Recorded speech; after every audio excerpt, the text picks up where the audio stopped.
ہمارے پاس آج ایک بہت ہی دلچسپ چیز ہے۔ یہ لاہور سے چھپنے والے سول اینڈ ملٹری گیزٹ اخبار کی ایک پرانی کٹنگ ہے۔ اچھا۔ تاریخ ہے اس کی 1945 کی۔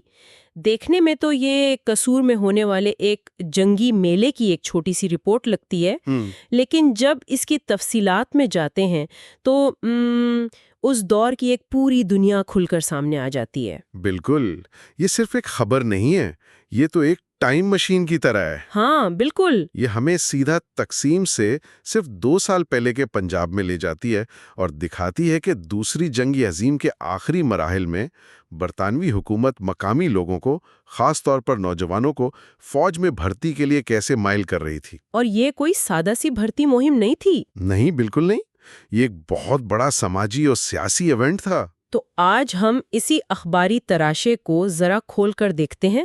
ہم یہ سمجھنے کی کوشش کریں گے کہ قصور میں ہونے والا یہ ایک روزہ میلہ 1945 کے پنجاب، اس کی سیاست اور معاشرت کے بارے میں کیا کچھ بتاتا ہے۔ ضرور۔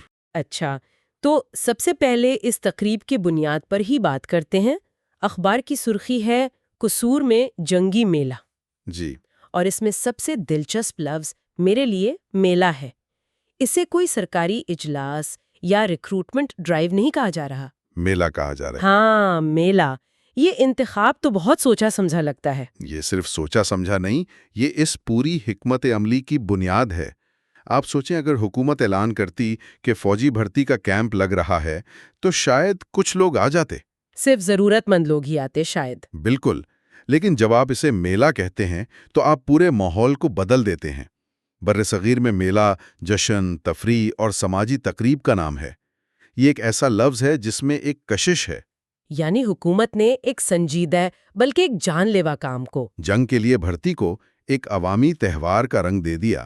تو مطلب لوگوں کو یہ احساس دلایا گیا کہ آپ کسی مجبوری کے تحت نہیں بلکہ ایک جشن میں شرکت کے لیے آ رہے ہیں۔ یہ تو بڑی زبردست نفسیات ہے۔ یقیناً یہ ایک بہت ہی ہوشیار نفسیاتی چال تھی۔ اس کا مقصد نوجوانوں کو یہ پیغام دینا تھا کہ فوج میں شامل ہونا کوئی بورنگ یا خطرناک کام نہیں ہے، بلکہ یہ ایک پرجوش، گلیمرس اور عزت والا راستہ ہے۔ تو میلے کا ماحول بنا کر خوف کے عنصر کو کم کر دیا۔ جی، خوف اور غیر یقینی کے عنصر کو تفریح اور طاقت کے مظاہرے کے نیچے دبا دیا۔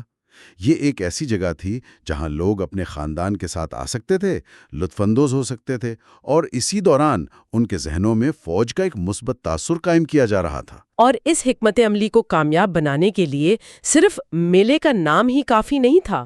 مجھے اس رپورٹ میں جو نام نظر آ رہے ہیں وہ بھی ایک پوری کہانی سناتے ہیں۔ جی، یہ کوئی چھوٹا موٹا ایونٹ نہیں تھا۔ بالکل نہیں۔ سٹیج پر کون کون لوگ موجود تھے؟ یہیں سے تو اصل تصویر واضح ہونا شروع ہوتی ہے۔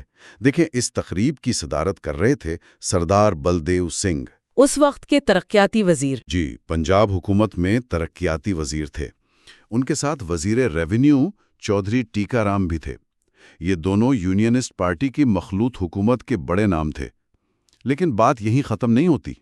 نہیں، بالکل نہیں۔ اس فہرست میں ایک طرف تو deputy commissioner Lahore mister A Williams ہیں، senior superintendent of police mister J P Martin اور کرنل کیل رائے جیسے کئی اعلیٰ برطانوی سول اور فوجی افسران ہیں۔ یہ تو سیدھا برطانوی راج کی طاقت کی نمائندگی ہے۔ سلطنت کا انتظامی اور فوجی چہرہ۔ بالکل، ان کی موجودگی اس بات کو یقینی بنا رہی تھی کہ یہ کوئی مقامی میلہ نہیں بلکہ حکومت کی مکمل سرپرستی میں ہونے والی ایک سنجیدہ تقریب ہے۔ لیکن اس سکے کا دوسرا رخ اس سے بھی زیادہ دلچسپ ہے۔ اور وہ دوسرا رخ ہیں سٹیج پر موجود ہندوستانی چہرے۔ M L A نوابزادہ Muzaffar Ali Khan Qizilbash ہیں، اکالی رہنما ماسٹر سوجن سنگھ سرحالی ہیں، ایس بی اجل سنگھ بھی ہیں جو ایک اور ایم ایل اے تھے، اور پھر فوجی افسران بھی ہیں، میجر ذوالفقار علی خان، میجر سنت سنگھ اور میجر امر سنگھ۔ مطلب ہر رنگ اور ہر نسل کے لوگ ایک ہی جگہ اکٹھے ہیں۔ یہی اس وقت کے پنجاب کی سیاسی حقیقت تھی۔ یہ فہرست ہمیں دکھاتی ہے کہ جنگی کوششوں کو کامیاب بنانے کے لیے برطانیہ انتظامیہ اور مقامی ہندوستانی اشرافیہ کس طرح مل کر کام کر رہے تھے۔ ایک ہی سٹیج پر سکھ وزیر، ہندو وزیر، مسلم لیگ سے وابستہ نواب اور اکالی رہنما۔ جی، اور یہ وہ تمام دھڑے ہیں جو صرف 2 سال بعد ایک دوسرے کے سخت مخالف ہو جائیں گے۔ یہاں مجھے ایک بات سمجھ نہیں آ رہی، کیا یہ واقعی ایک حقیقی اتحاد، یا یہ مقامی رہنما صرف انگریزوں کو خوش کرنے کے لیے وہاں موجود تھے تاکہ اپنے مفادات کا تحفظ کر سکیں؟ یہ بہت اہم نکتہ ہے۔ اسے ایک سادہ سا اتحاد کہنا شاید درست نہ ہو۔ تو یہ کیا تھا؟ یہ مفادات کا ایک پیچیدہ جال تھا۔ مقامی رہنماؤں کو برطانوی سرپرستی کی ضرورت تھی تاکہ وہ اپنے علاقوں میں اپنا اثر و رسوخ قائم رکھ سکیں۔ اچھا، بھرتی میں مدد کر کے وہ حکومت کی نظر میں اچھے بنتے تھے، جس کے بدلے میں انہیں خطابات، زمینیں اور سیاسی طاقت ملتی تھی۔ اور دوسری طرف انگریزوں کو جنگ کے لیے سپاہی چاہیے تھے۔ بالکل، اور وہ یہ کام مقامی رہنماؤں کی مدد کے بغیر نہیں کر سکتے تھے۔ تو یہ ایک دوسرے پر انحصار کی ایک عجیب سی کیفیت تھی، جسے آپ مفادات کا اتحاد کہہ سکتے ہیں۔ یعنی اوپر سے جتنا پرسکون نظر آ رہا ہے، اندر سے اتنا ہی پیچیدہ تھا۔ جی، واہ! تو ایک ہی سٹیج پر پوری حکومت اور مقامی طاقت کا مظاہرہ ہو رہا تھا، لیکن ظاہر ہے لوگوں کو صرف تقریریں سننے کے لیے تو نہیں بلایا گیا ہوگا، ہے نا؟ نہیں، بالکل نہیں۔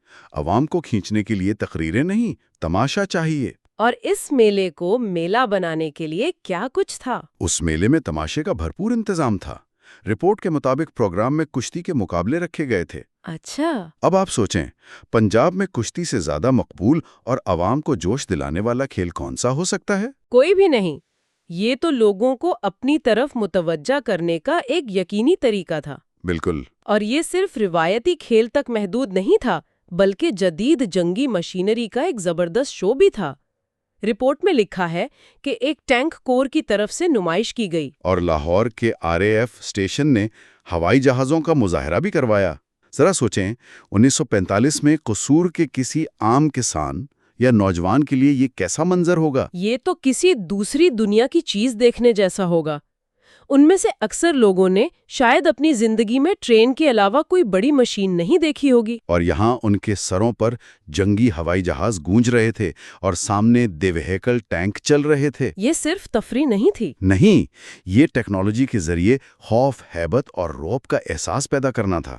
یہ بتانا تھا کہ برطانوی سلطنت اور اس کی فوج کتنی طاقتور ہے۔ ایک خاموش پیغام، اس طاقت کا حصہ بنو، اس کے خلاف مت جاؤ۔ بالکل وہی۔ اور جہازوں سے مروب کرنا کیا زبردست امتزاج ہے۔ جی ہاں۔ اور اس ماحول کو مزید پرجوش بنانے کے لیے موسیقی کا بھی ذکر ہے۔ جی ہاں، فیروز پور اور لاہور چھاونی کے انجینئرنگ ڈپو کے بینڈز بھی وہاں موجود تھے۔ فوجی بینڈز کی دھنیں ویسے ہی انسان میں ایک جوش اور ولولہ پیدا کرتی ہیں۔ تو ایک طرف کشتیاں، دوسری طرف فوجی طاقت کا مظاہرہ، اور پس منظر میں فوجی موسیقی، یہ ایک مکمل پیکج تھا۔ ایک ایسا پیکج جو کسی بھی نوجوان کو یہ سوچنے پر مجبور کر دے کہ فوجی زندگی کتنی شاندار اور پرکشش ہے۔ تو کیا یہ ساری حکمت عملی کام کر رہی تھی؟ کیا لوگ واقعی فوج میں بھرتی ہونے کے لیے آگے آ رہے تھے؟ رپورٹ اس کا واضح جواب دیتی ہے۔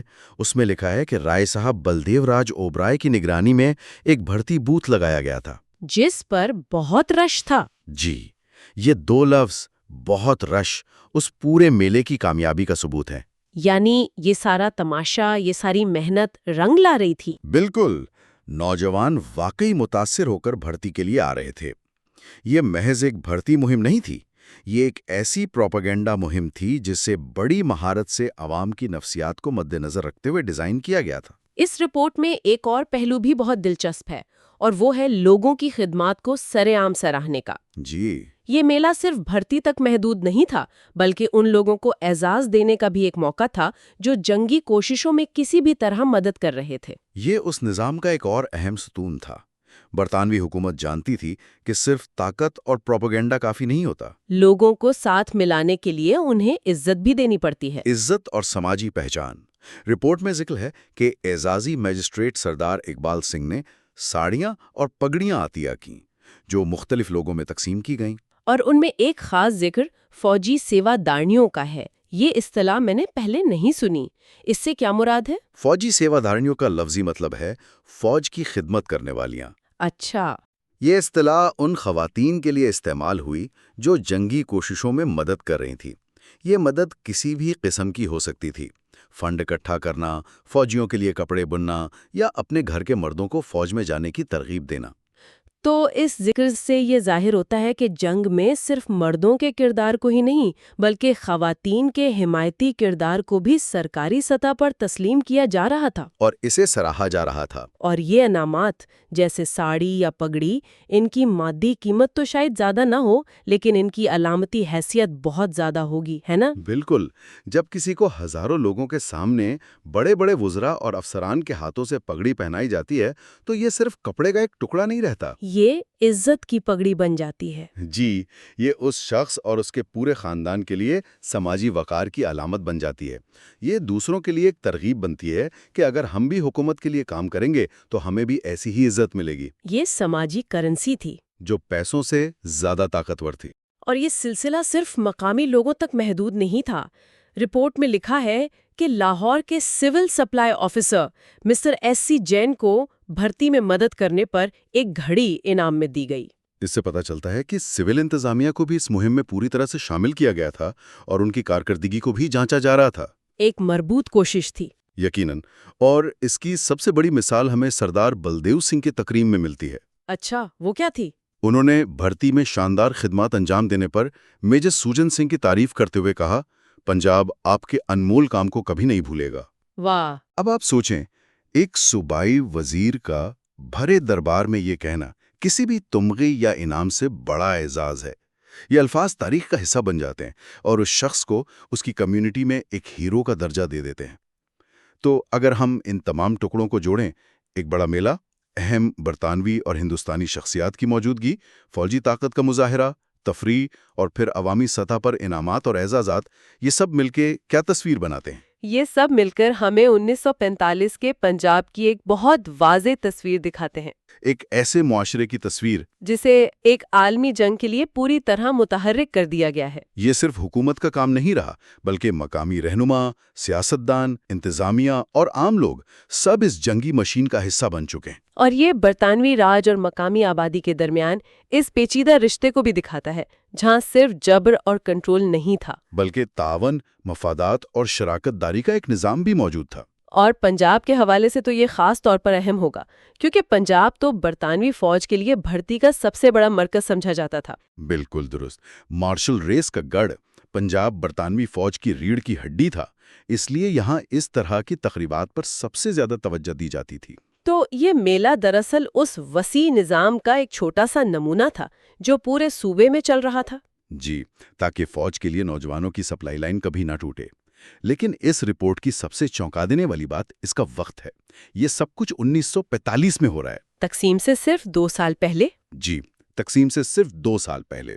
ایک ایسا منظر جہاں ایک سکھ وزیر، ایک مسلم نواب، ایک ہندو چودھری، ایک اکالی لیڈر اور برطانوی افسر سب ایک سٹیج پر ایک مشترکہ مقصد کے لیے اکٹھے ہیں۔ یہ رپورٹ اس وقت کے پنجاب کے اس سماجی تانے بانی کی ایک جھلک دکھاتی ہے جو بظاہر بہت مضبوط اور متحد نظر آ رہا تھا۔ یہ اس پنجاب کی تصویر ہے جو شاید پھر کبھی دیکھنے کو نہیں ملا۔ واقعی قصور میں ہونے والے اس ایک روزہ میلے کی یہ چھوٹی سی اخباری رپورٹ اپنے اندر کتنی بڑی تاریخ سمیٹے ہوئے ہے۔ یہ صرف ایک خبر نہیں بلکہ ایک تاریخی دستاویز ہے۔ جی، جو ہمیں بتاتی ہے کہ تقسیم کے بھنور میں گرنے سے عین پہلے پنجاب کیسا تھا اور وہاں کی فضا کیسی تھی۔ اور یہ ہمیں سوچنے کے لیے ایک بہت گہرا سوال بھی دیتی ہے۔ بالکل، اس رپورٹ میں ہمیں سکھ، مسلمان، ہندو اور برطانوی رہنما ایک مشترکہ مقصد کے لیے بالکل متحد نظر آتے ہیں۔ یہ واقعہ 1945 کا ہے۔ تو سوچنے پر مجبور کرتا ہے کہ صرف 2 سال کے اندر 1947 میں ایسا کیا ہو گیا کہ یہ ظاہری اتحاد اتنی بھیانک ریتی سے ٹوٹ پھوٹ کا شکار ہو گیا۔ وہ کون سی سیاسی اور سماجی قوتیں تھیں جنہوں نے صدیوں پرانے اس سماجی تانے بانے کو اتنی جلدی اور اتنی بے دردی سے ادھیڑ کر رکھ دیا؟ یہ جنگی میلہ شاید اس مشترکہ پنجاب کی آخری جھلکیوں میں سے ایک تھا۔